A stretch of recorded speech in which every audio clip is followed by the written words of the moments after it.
Hello and good morning, everyone, and welcome to your early morning briefing for Friday, the 11th of July, 2025. You made it. It's Friday. It was a long week. Let's go ahead and jump inside. I'm your host, Mike Shelby. Let's go ahead and jump inside the Beltway here, domestic sit rep. So, the Secret Service, you've probably heard by now, the Secret Service has suspended a number of uh, Secret Service agents, 6 agents, as a result of the investigation into the July 2024 attempted assassination of then candidate and former President Donald Trump. And these suspensions were reportedly between 10 and 42 days long without pay. And there's not a lot of reporting on this, but there's a quick update. Also, looking over to the Department of Health and Human Services, they announced yesterday that they were reversing course on a 1998 policy that allowed illegal aliens to access taxpayer-funded health care. Now, I've heard up and down from many people, many Democrats and other people on the left, who say that illegals are ineligible for Medicare and Medicaid. However, there is this 1998 policy that actually allows that. It is now being reversed. HHS produced a list of 44 entitlement programs where they have banned illegal aliens and promised to announce more. And then finally here, we have a short domestic sit rep because we've got another long in focus today. Moving over to the Department of Education, they announced yesterday that they would no longer allow illegal aliens to access Pell Grants, student loans, or any funds for career and technical education. The department warned that grantees and subgrantees have obligations to, quote, verify the eligibility of participants in order to prevent illegals from accessing those grants. With that, Jared, good morning. Let's go ahead and jump into the global sit rep. This was interesting. Yesterday, the United Kingdom's, their Parliament's Intelligence and Security Committee published a multi-page report, and I flipped through it. It's actually pretty interesting. We'll have it up on the website for early warning folks. If you want to try to Google it, I'm sure you can find it. That's how I found it. But they released an unclassified assessment yesterday, finding that Iran still poses a significant threat to Iranian dissidents and other targets across Britain. And the only reason I bring this up is because it actually has some pretty good detailed portions about Iranian cyber capabilities and Iranian intelligence operations in the UK. It was interesting. It's worth a read if you think that's up your alley. All right, Jared, let's go ahead and move on to the South Pacific here. What's new? Yep. So we're going to start off over in Malaysia. That's where the ASEAN summit's happening. Secretary of State Marco Rubio met with his Chinese counterpart, Wang Yi, just this morning on the sidelines of the ASEAN summit. And Rubio announced ahead of time, prior to their actual meeting, that he intended to address China, quote, getting away with supporting Russia's war effort. So actually going in, fairly hard for that.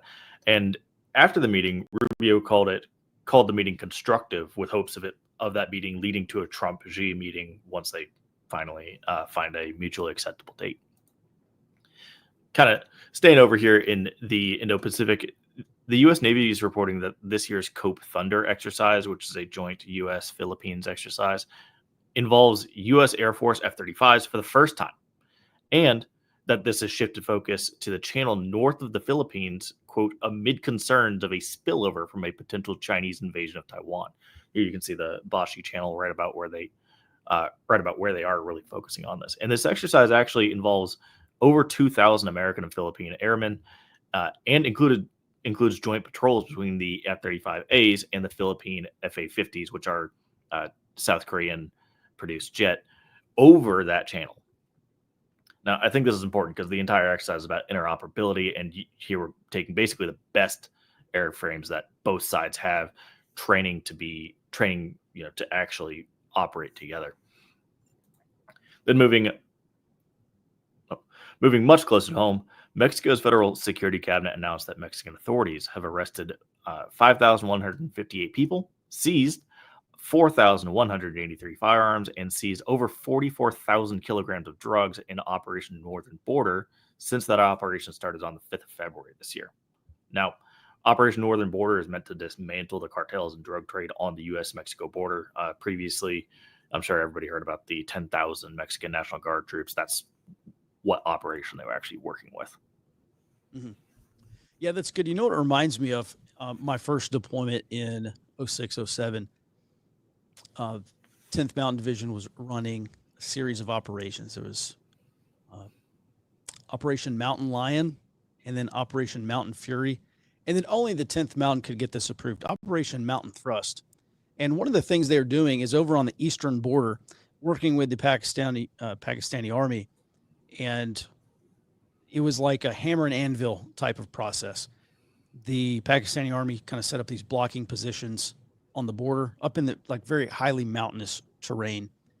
And then a handful of battalions from 10th Mountain came, and they were like the hammer striking the anvil. And the whole point was to compress the Taliban into a much smaller area where they could be targeted and killed. And I wonder if that's not, and maybe not targeting and killing, but I do wonder. I haven't seen a CONOPS or anything for the southern border thing for this Operation Northern Border, Mexico's operation.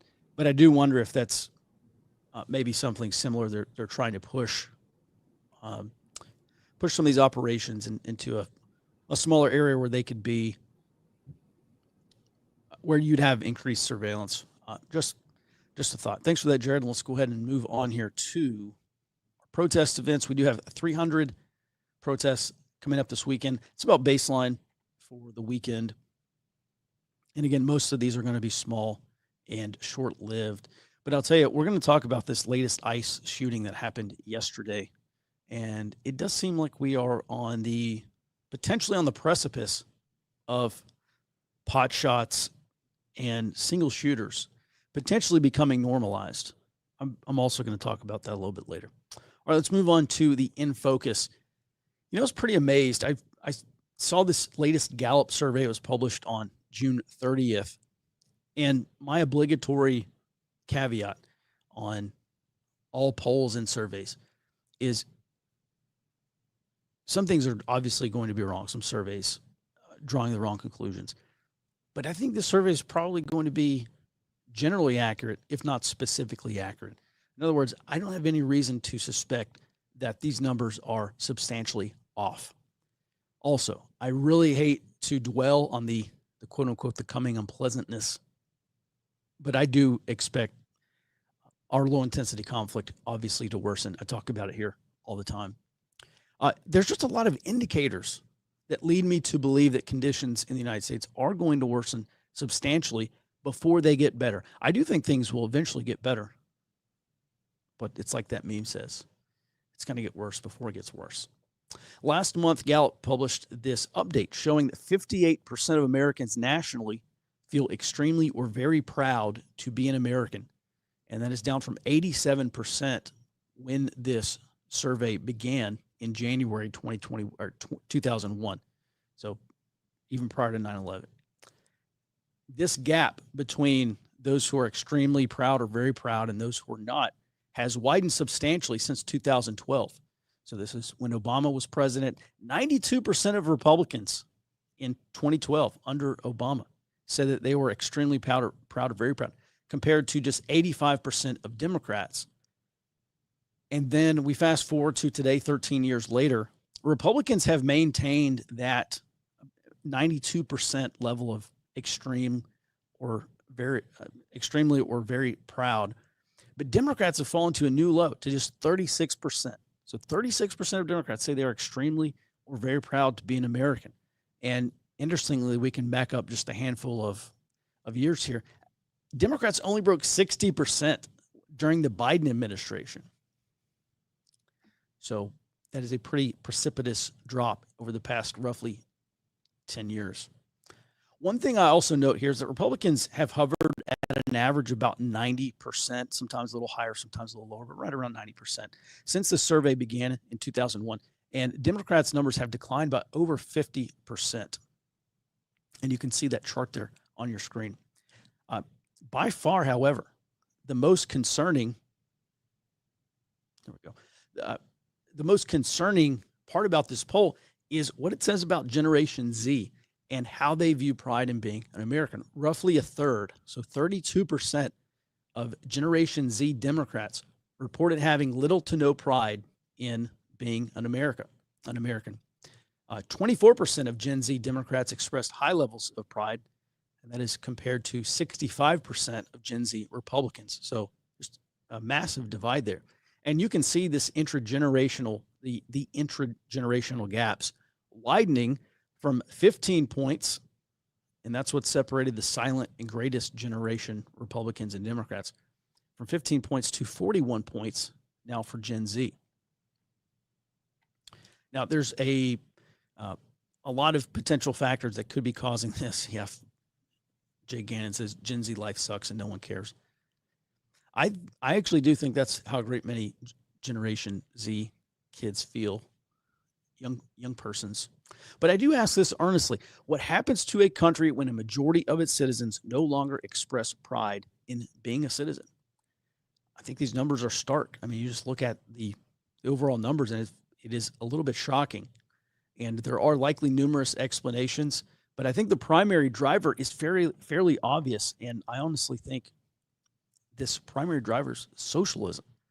We go back to this 2022 Pew Research poll. It found that 40% of Americans aged 18 to 29 say that they hold favorable views of socialism.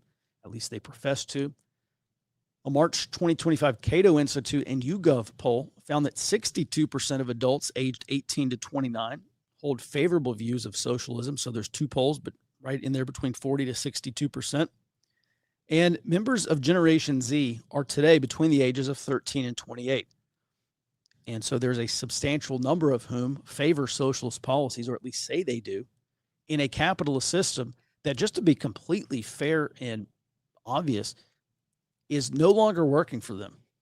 Our system, it's obviously not a purely capitalist or free market system, but it is popularly recognized as a capitalist system, and it's no longer working. So there are likely other factors. So declining trust in institutions and in the government. We know that's happening. There's political infighting and dysfunction. I think there's also some reflection on the reported declining perception of Americans abroad. Maybe that weighs heavily on some younger folks. But regardless of what is causing this, this is a level of dissatisfaction that is a problem in search of a solution. And that solution is probably going to be political. There may be multiple solutions, but there will have to be a political solution. Because anyone who watches political news or reads this report every day or watches this briefing should realize that democratic socialists are very likely to be the future of the Democrat Party. And you may have heard this term, demographics is destiny. And that's been shunned by the mainstream as racist and an alt-right talking point, but it is actually true. I mean, if you just simply look at the statement itself, what is a nation if not its people? And what is the future of a nation if not its young people? The statement is just undeniably true.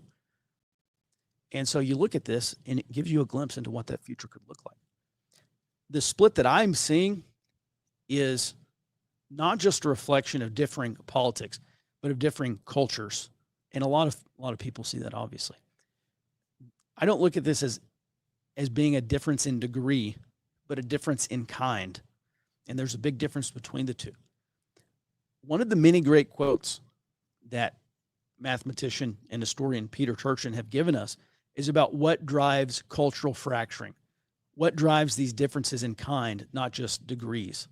And in his excellent book, Historical Dynamics, he writes, quote, "Cultural uniformity appears to be an important precondition of social cohesion." I'll read it to you again. Cultural uniformity appears to be an important precondition of social cohesion.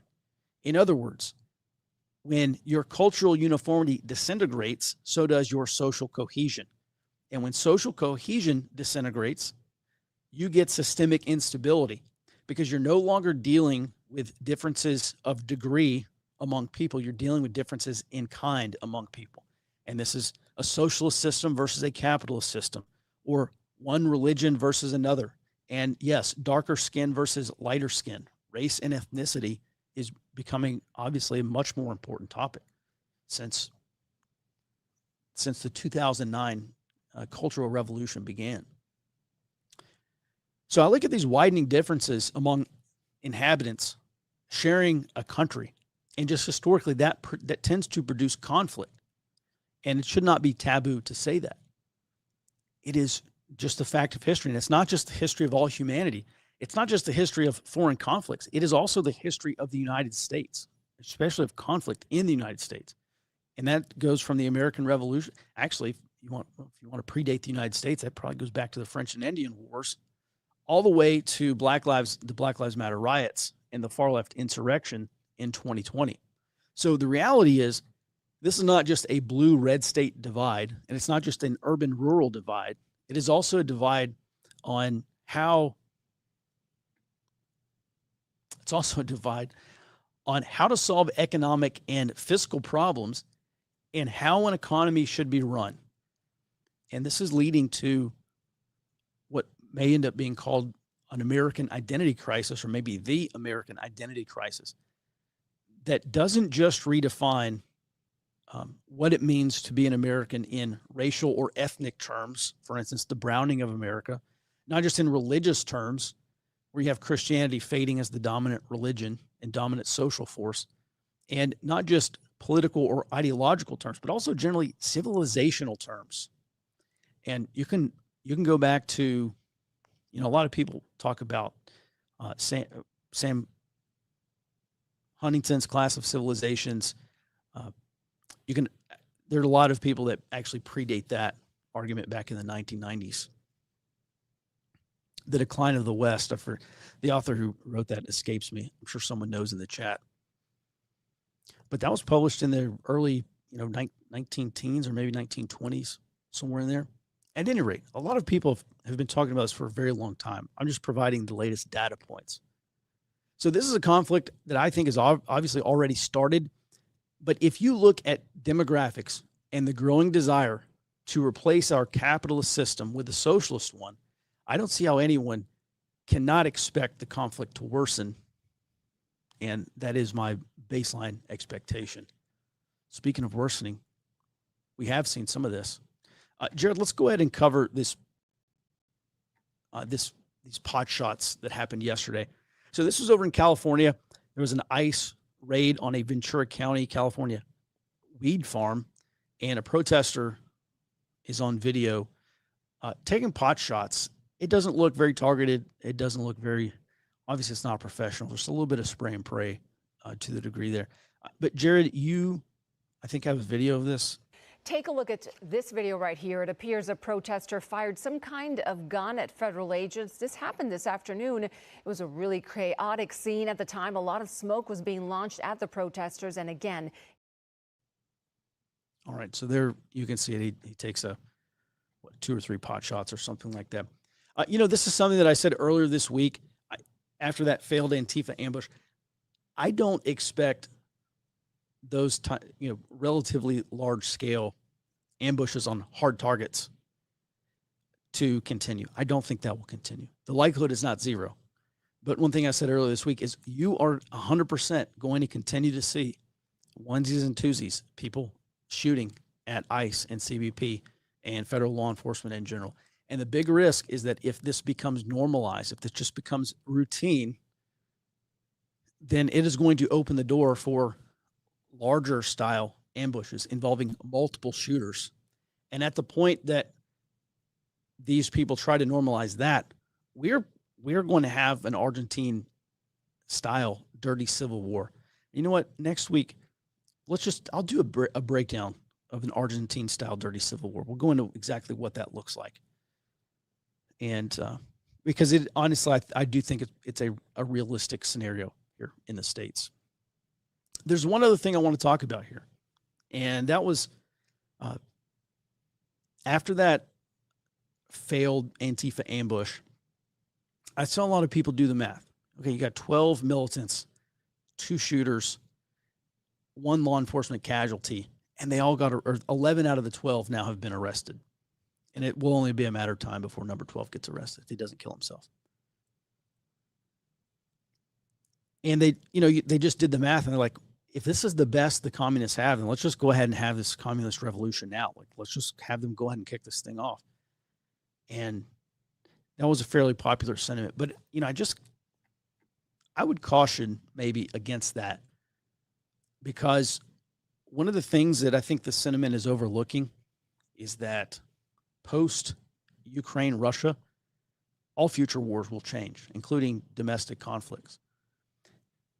Because one thing that we've seen in both Russia and Ukraine is it's just easier to drone hard targets. And that frees up actual direct action against soft targets, which is another thing I said earlier this week. My conclusion was that would-be shooters on the left are going to look at this and say, why are people trying to attack a hard target? Just go after soft targets. Hit people when they're pulling in their driveway coming home from work, or when they're leaving their front door and getting into their vehicle. These are the transition spaces that are extremely risky for would-be victims. And I don't see any reason why hard targets will continue to be hit, because the risk is extremely high for these far left assailants. Another thing we see is strategies and tactics evolve. And we've seen this on the left from 2015 through 2020. If one tactic is not working very well, they will just go back and reiterate, and they'll try another tactic until they find something that works. And this is also something we see this in every conflict. But the Taliban was adept at doing this. I mean, the Taliban is probably the best in the world in terms of adapting tactics to changing tactics for U.S. and coalition forces. So bottom line here is, people can laugh all they want about this failed Antifa shooting. It's unfortunate for the law enforcement officer who was shot. Otherwise, it is somewhat comical that these revolutionaries believed that they would actually be able to conduct some kind of catastrophic or spectacular attack. Obviously wasn't. But all it's going to take is one successful use of a weaponized drone, and you're going to have hundreds, if not thousands, of people making these types of drones at home. And this doesn't even have to be a drone that goes boom like we are seeing in Ukraine and Russia. And it also doesn't have to be these large fixed wing drones that travel hundreds of miles. We're talking about quadricopters here. And, one thing that, all right, let's just go back for 1 second. All right, does everyone remember that Ukrainian drone strike against the Russian bombers that happened? I don't know. These months are bleeding into a month or two ago, whatever that was, a couple months. What happened is you have the Ukrainians, and I want to say they said this was the SBU, but you have these Ukrainians, and they move these drone parts into a third country. I think they were saying it was Kazakhstan. And 60 miles from the Russia-Kazakh border is a small Russian town. And these Ukrainians went and they rented a warehouse, and they just operated it clandestinely.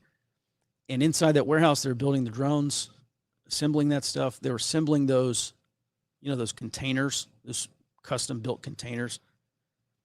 And then they contracted these Russian drivers, and they said, hey, this is a tiny house or whatever it was. I forget exactly what they told them, but hey, this is a house in this container, and we need you to ship it to whatever the delivery address is. And so you have these handful of Russian drivers now go, and they're driving this thing. They're transporting these drones.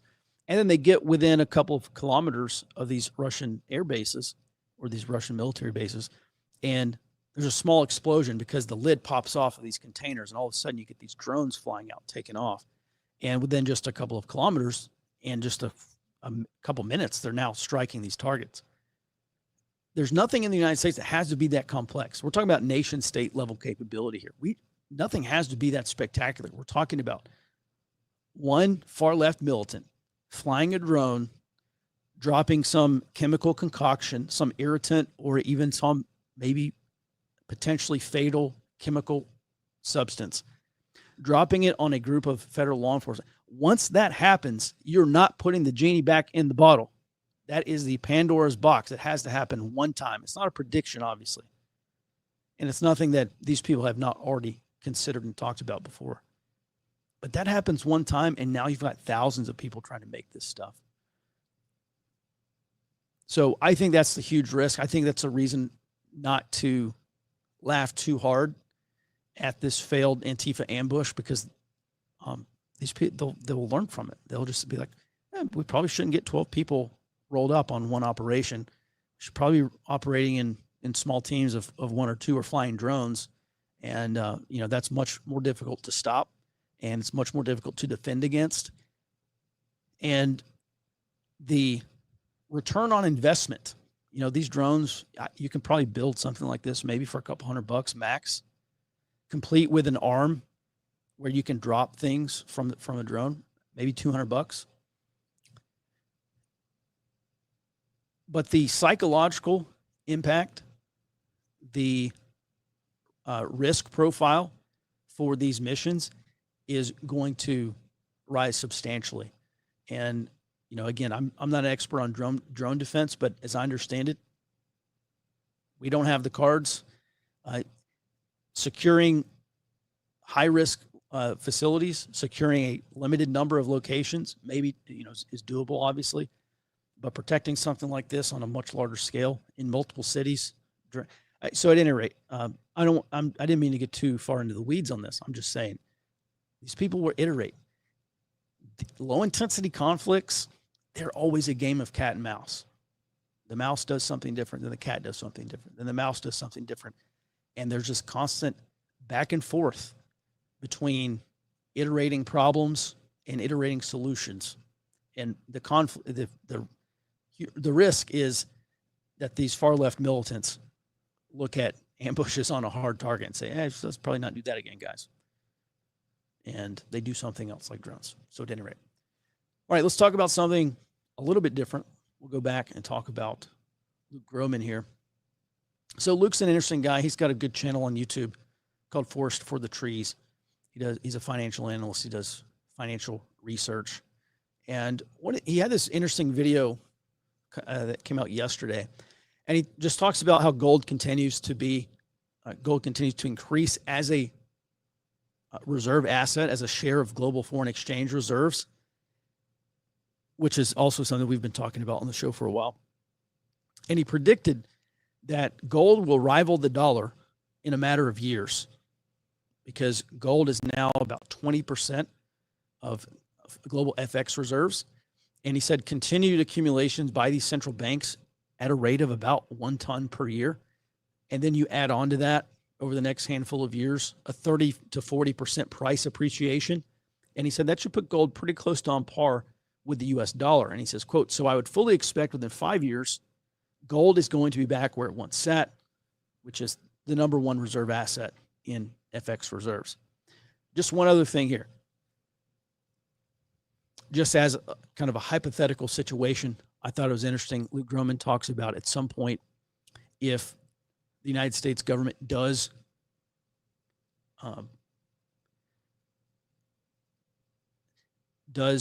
monetize its gold reserves, what it could do. And I'm just going to read you the quote because he spells it out. He says, quote, on the other side, if the U.S. begins to shift to a more gold-based system, basically ceding that the future primary reserve asset of the global system is gold, not treasuries, that's ultimately much better for the United States. He says, it rebalances our economy. It allows us to reinvest in domestic production, in defense and infrastructure. He says it's a great thing. He says, so it's not my base case, but if the United States does switch back to some form of gold-based system, he says, where there's what you'll see is a cash settlement of paper gold claims. In other words, if it ain't in your hand, you don't own it. On Friday night, gold is trading at $3,300. Market closes. Sunday night, all cash, all paper claims settled at $3,300. This is meaning if you own a gold certificate or paper gold and not physical gold. It continues. On Monday, gold opens at $12,000 physical only. Have a good day. You haven't lost any money, but you've had a big opportunity cost. He concludes, it's why I think if you want to own gold, you should own gold, or meaning own physical. So this is a scenario where he is talking about basically all these claims on paper gold. I imagine are forced into being sold to the U.S. government at $3,300 an ounce. And then due to the unavailability of gold, you have physical gold opening at $12,000. You can't buy paper gold, only physical gold. Interesting scenario. With that, let's go ahead and Jared, we'll move on to China and nuclear weapons. What's going on?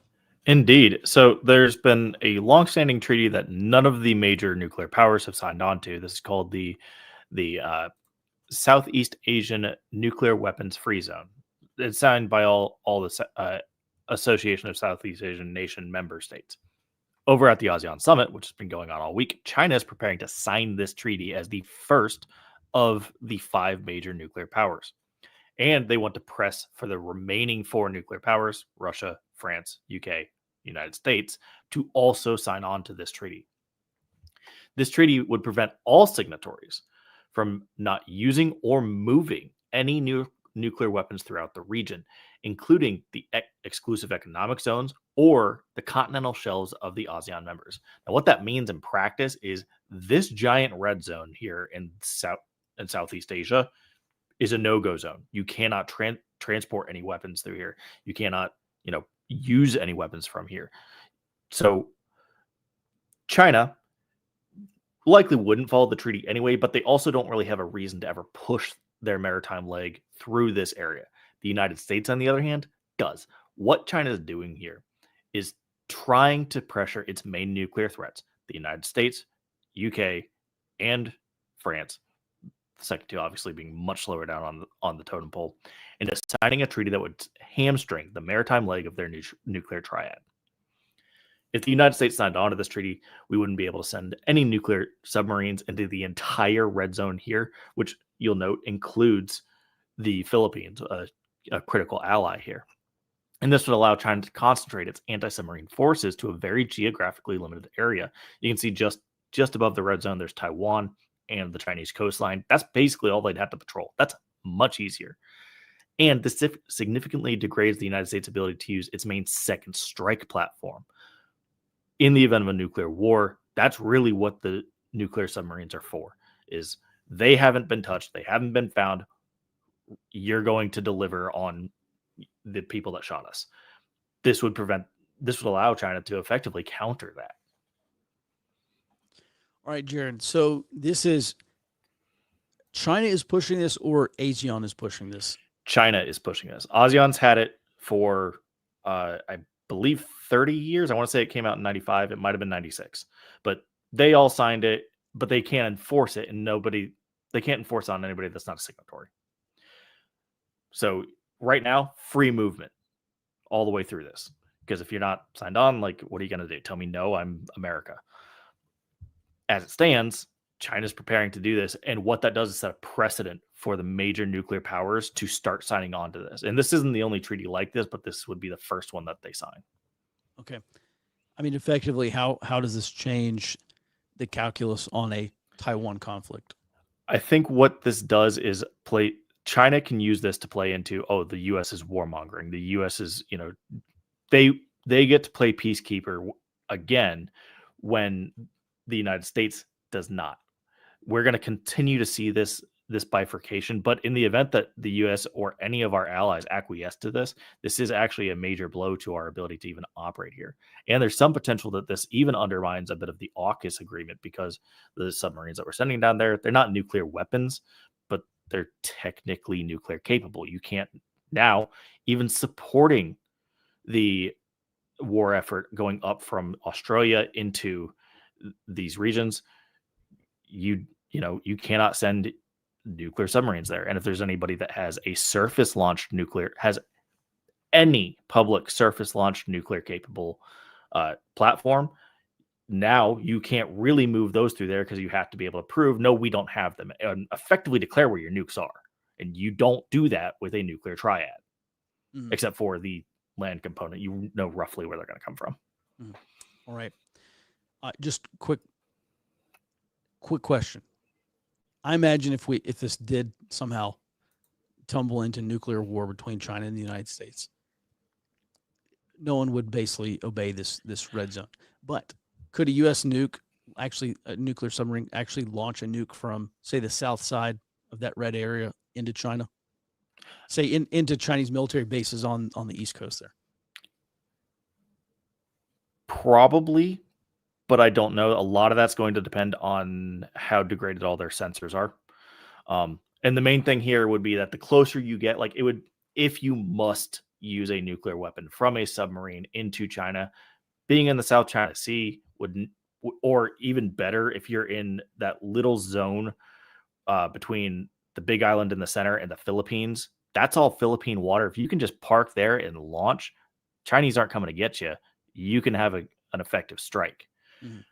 It's much better to be closer, guarantee it. It opens up a lot more opportunity for success there.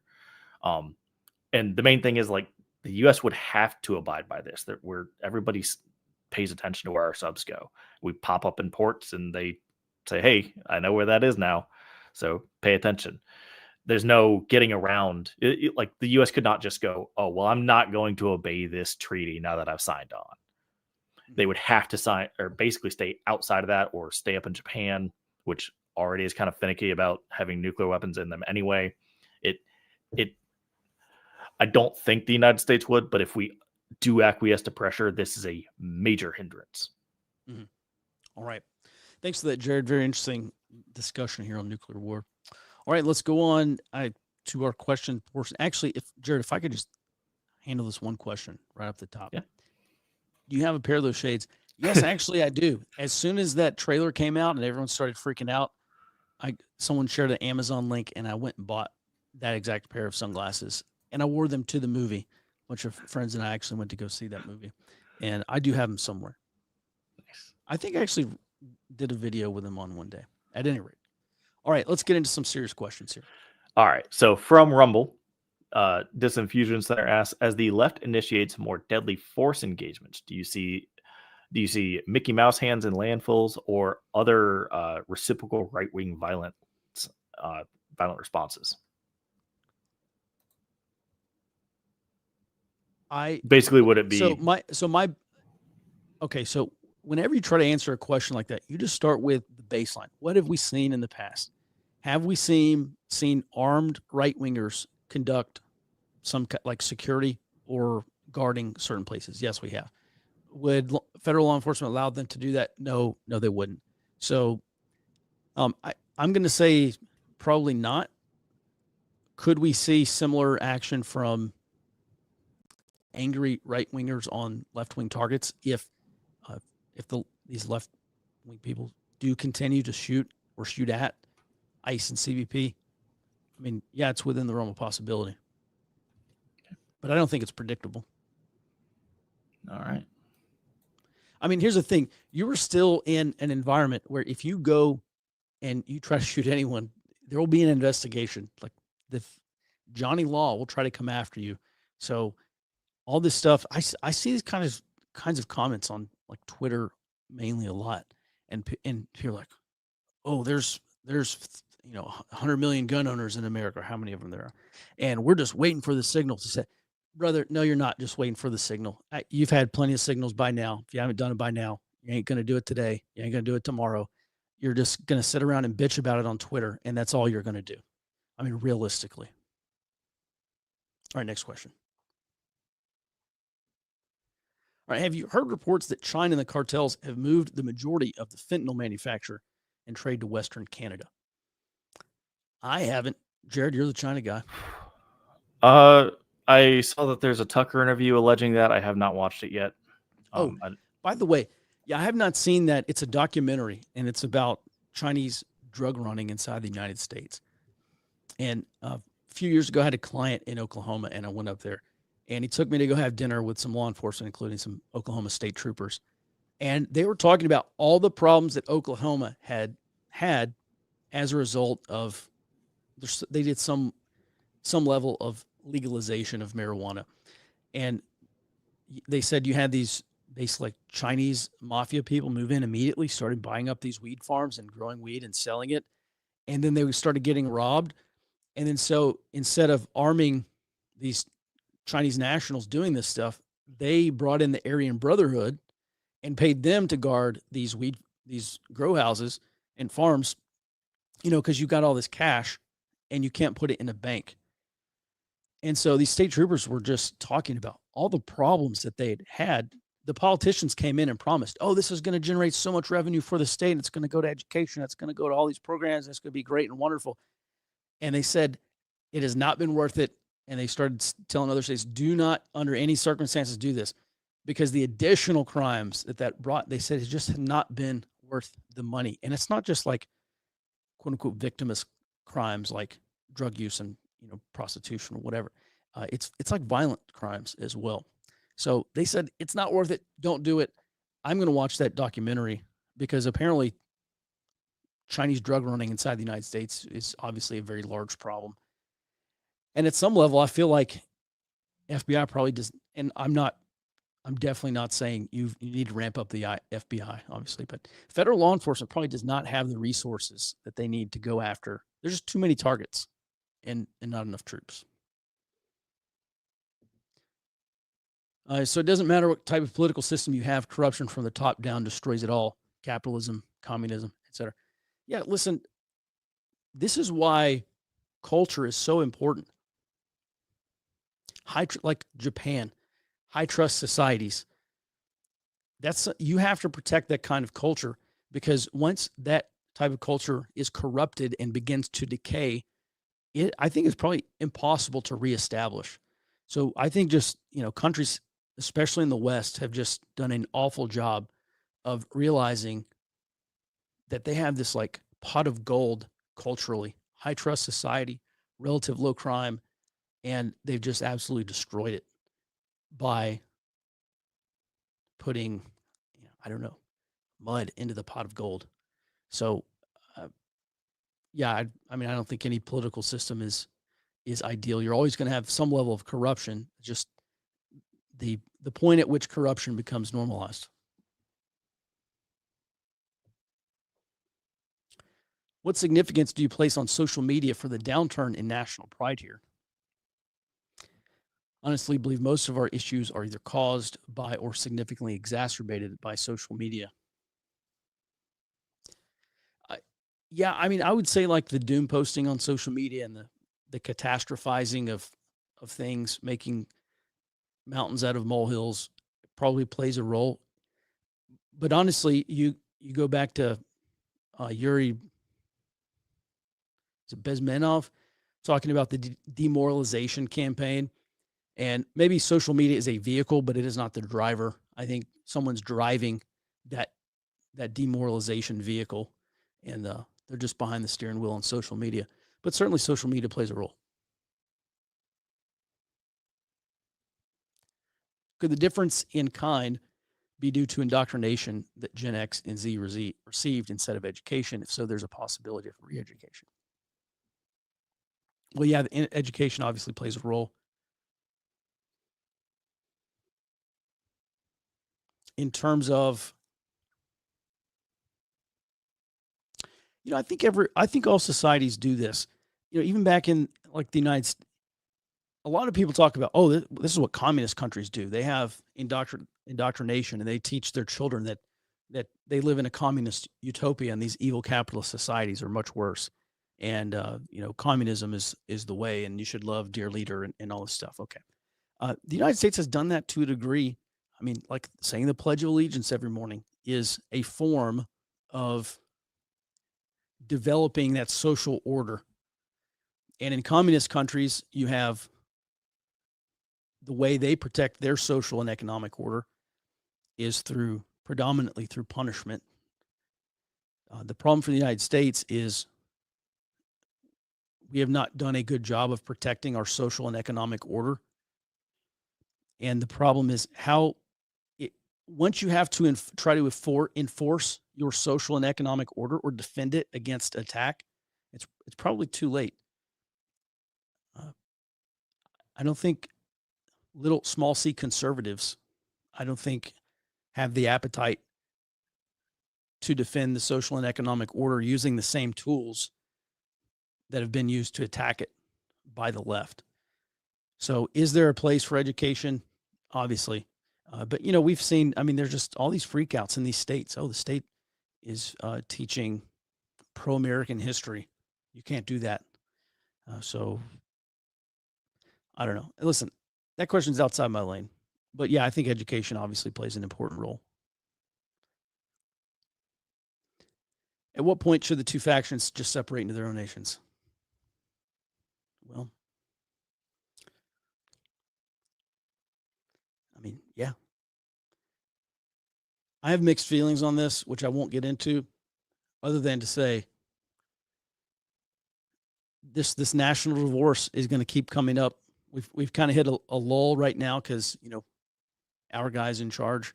But when our guy's not in charge anymore, it's just going to come roaring right back. So, I mean, I think that is historically, that is a possible outcome that I think more people should be considering.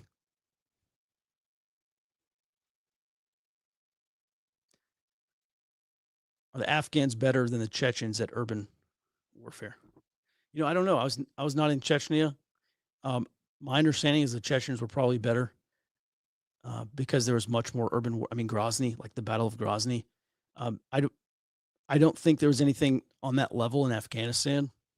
So I'm probably going to go with the Chechens here. But, and I say that because I've read the Fangs of the Gray Wolf or Fangs of the White Wolf. Many years ago, I read the book, but that's my initial answer. But that is not a well-considered answer. I'll just preface with that. Has there been a display of coverage in these ICE shootings in the major? Oh, excuse me. Has there been a disparity of coverage in these ICE shootings in the major U.S. media outlets? In my searches, I see little coverage from more traditionally liberal news outlets. You know, that's a great question. On 3 days after that Friday Antifa ambush, CNN had still not covered that event. And part of it is because there was a huge focus on the flooding around San Antonio, which just dominated the news cycle. And then also, you know, this happened on late at night on 4th of July, and over the 4th of July weekend, just not a high work time. But yeah, there has been a lack of coverage, not just about the shooting itself, but the implications here, which is that you have an armed leftist group conducting a coordinated. First of all, they went to a single person's house in Dallas. I'm not sure if all of them did, but according to the indictment, at least some, and maybe all of them did. They went to a single person's home in Dallas, and they know this because they went back and got cell phone data, location data. The FBI did. And then I believe in 3 vehicles. Don't quote me on that, but I think they drove 3 vehicles to this site. That is coordination. This thing was pre-planned. Maybe not action by action or minute by minute, but they all agreed to meet at this person's house and then get in 3 vehicles and drive to this place and conduct whatever they planned on conducting. One thing I mentioned earlier this week is police recovered 5 AR-15s, but you only had 2 shooters. So my question is, did some of those shooters more or less chicken out and decide they weren't going to do this? It's a possibility. So, yeah, it's not just the lack of coverage on the shooting itself, but on the significance and the implications of the shooting. Because remember, Antifa is just an idea. What makes you think the identity crisis will get better? In all of history, it never has. Well, eventually things do get better. Eventually things do even out. Not always. But I'm bullish on Americans. I'm bullish on this place, and I'm bullish on our people. So I think we'll figure it out. It won't be quick and it won't be easy. But if anybody in the history of the world is going to figure out a solution to this problem, it's going to be us. And we're probably the best people in the history of the world to identify the solution. You know, something that Clay Martin said the other day on Twitter, he's a good follow. I don't know. Jared, can you get Clay's X account? I don't recall it off the top of my head. But he said, what makes America great is not that our best are so good, but because our worst are also so good. And I thought it was pretty good. So listen, we're going to figure it out as Mystery Grove and Joshua Steinman have been saying, we're going to win. We are going to win. Let that be your guiding mantra. We have to be realistic about what it's going to take, but we're going to win. And yeah, we're going to figure it out. I dropped Clay's tag in the chat. It is Thank way you. off theirs. Oh, yeah. Way off the res. Yeah, that's right. Thank you. Oh, okay. All right. Next question. I've always had a question about countries buying gold because the country owns the gold already, don't they? I mean, many own the mines. I mean, yeah, but those companies, they got to make money, and they make money by selling the gold. In China, it's not just the Chinese central bank, the People's Bank of China, buying gold. It's also Chinese citizens buying gold, which is extremely risky. I would not want to be a Chinese citizen owning a lot of gold in a time where your country may need a lot more gold. But I don't know who owns all the mines. We can figure it out. Have you done a national divorce episode? I have not explicitly, but I have given probably a half dozen talks on what I think a national divorce would look like or how likely it is. And I'm not sure if any of those talks were recorded.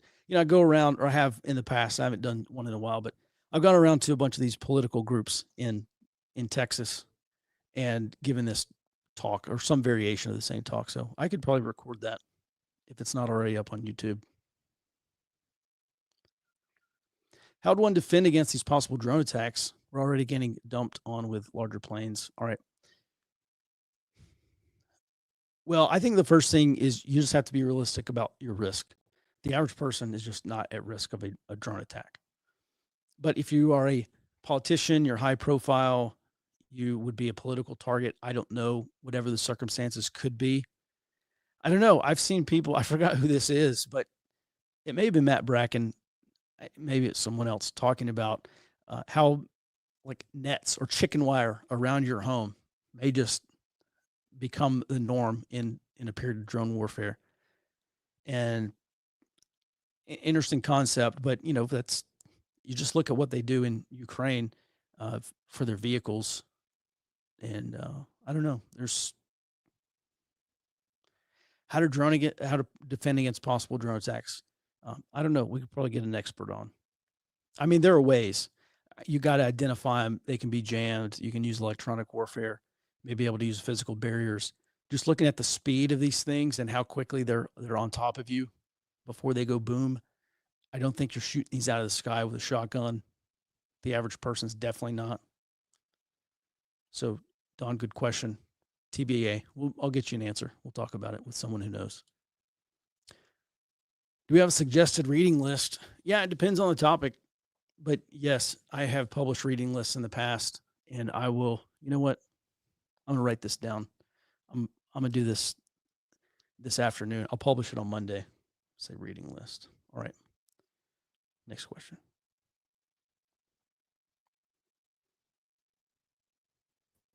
We are all caught up. All right, everyone, thanks so much for your support.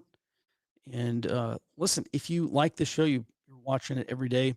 We are continuing to build out new features on the site. We're going to have another round of updates here shortly. Also still working on, Rob and I had a meeting yesterday about moving all the subscribers on a different platform, moving them over to the new Ford Observer website. That will happen. And we're just making sure that no one gets dropped off and we don't have any major issues before we do. This is kind of one of those things where you got one shot to do it right. So what's a few extra days just to make sure it gets done the right way. However, if you would like to join our intelligence and news platform, we are continuing to expand new features, including the watch floor, which is updated throughout the day. So you don't have to wait till tomorrow to get this report when you can get it today, or wait till Monday. So everyone, with that, if you'd like to join us, head over to FordObserver.com and sign up and try us out. And with that, everyone, have a great rest of your Friday, a great weekend. We'll be back in your inbox on Monday, back on the show starting at 08 Central Time. Until then, be well and stay out front.